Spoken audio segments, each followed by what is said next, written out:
so our first guest that we have coming up for tonight, thank you for humoring me. That was my first joke on stage with a microphone. So, all right, let's do it! Come on. We have... I'll be back. I'm going to get a... I already lost my first victim. All right, he's already gone. That's fine. That's nice. So we have Vance Dykes. Join us to welcome Vance Dykes to the stage, please. Woo! Woohoo! First joke on stage. Thank you. It's small. That's what I fix it. I think this should work just fine. Got it? I think so. All right, thank you. Thank you so much for coming out tonight. I really appreciate it. This is my second time coming to the Bulldog Pub. Give it up for that! Yeah.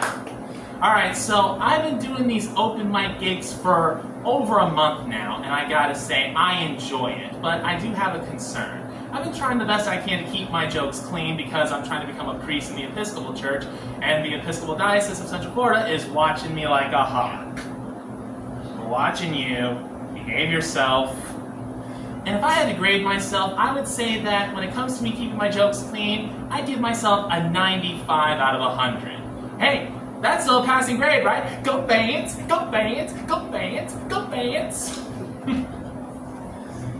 But I think it depends on what the bishop has to say, and I just don't want to find myself in that position where he calls me into his office and he says, "Look, Vance, you're a nice guy, but I've been watching your videos on YouTube, and from what I've seen, you're just not priest material. I'm sorry, but I'm not going to ordain you. And I'm going to stand tall and proud. And in that moment, I'm going to say, I've been working my whole life for this. No, in all seriousness, guys, if that does happen, it's not a big loss. I mean, there's other things that I can do. Like, I could be a seminary professor, that's a good thing. The thing is, what seminary would I want to teach at?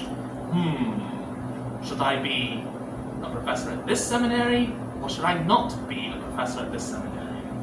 That is the question. One of my top choices is St. Leo's University, which is way down in Tampa Bay. It's a Catholic university, and I've always wanted to go to Catholic school, ever since I was a little boy, and I used to watch Sister Act 2 back in the Habit. By a show of hands, how many of y'all have seen that movie? Only just one person? What about the rest of you? You spent your whole life living under a rock like Patrick Star?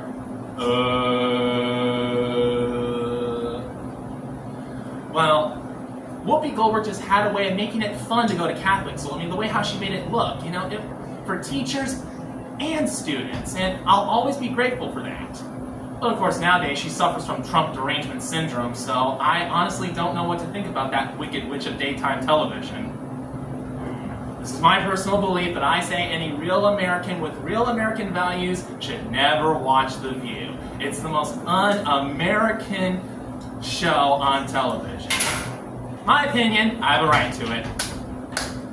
Thank you. But anyway, getting back to what I was saying, I've always wanted to go to a Catholic school, and I think now would be the best time to do that. Now that I'm an adult, I don't have to worry about a priest looking at me in a creepy way when I wear my gym shorts in gym class. Even priests need to go to confession, folks. We're all sinners. Even priests. Alright, so I'm going to do something a little bit different. I've been studying North Korea. It's just something I just really like to study. And one thing that I've been studying is the case of Megumi Yokota. And, she was a Japanese girl who was kidnapped by the North Koreans, taken back to their country, and forced to be a teacher to teach them... Oh, thank you. I can hear myself. Anyway, getting back to what I was saying, they forced her to be a teacher, teaching agents in North Korea to be, a language teacher, teach them the Japanese language. For what purpose? I don't know, but since we're talking about North Korea, it can't be that good.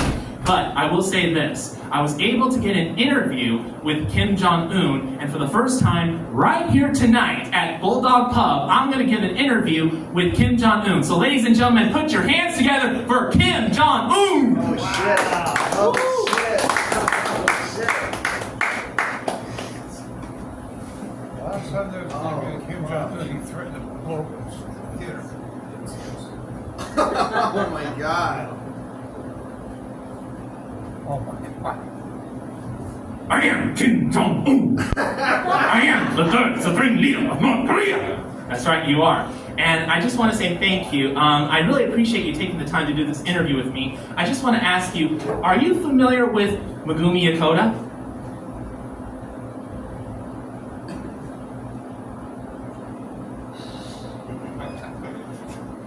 I don't ever want to hear that name again. I'm clear! Crystal clear. Sir? I think I just pooped in my pants. That means the show's over. You guys have been a great audience. Thank you very much for coming out tonight. I'm so scared!